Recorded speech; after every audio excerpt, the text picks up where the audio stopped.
the first time na tumanggap sila ng bisita. Tayo lang yung pinahintulutan. Ang rason, hindi para mag-promote ng tourism kasi masaya na sila sa ginagawa nila dito. Gusto lang ng payak, simpleng pamumuhay. So, antal na ba kayo? Today, hindi lang tayo nandito para matuto ng mga diskarte. Kung paano mag-hike, mag-asamit ng ligtas, o mahasa ang outdoor skills natin. Nandito tayo para kumalik. Pinaka-focus natin.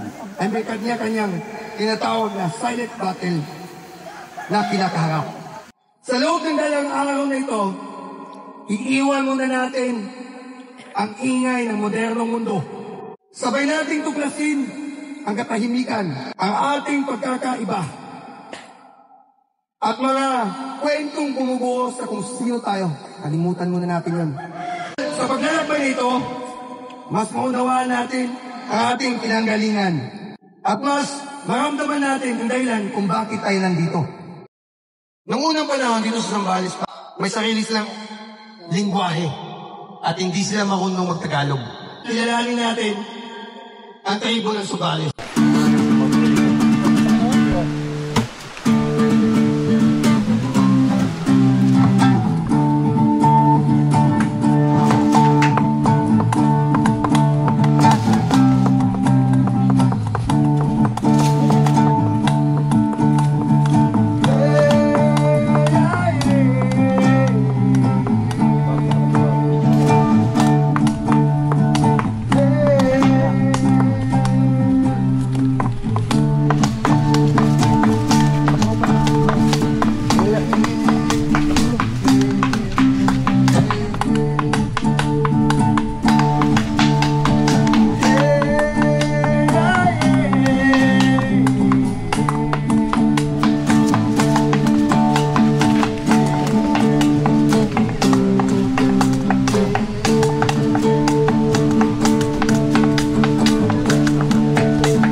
Ang name tag na ito ay tanda ng aking pagkakakilanlan. Simbolo ng aking mga kakayahan at karunungan. Ngayong araw, inubarin ko bilang tanda ng pakigisama, pakikisalamuha at pagkonekta. Sa mga sandaling ito, hindi lang ako si ako. Ako ay ikaw. At ako ay tayo. Ngayong araw, iisa lang tayo. Nagbubura ng mga pagitan. At muling buhabalik sa kung sino talaga tayo. Sa ilalim ng isang langit at isang apoy.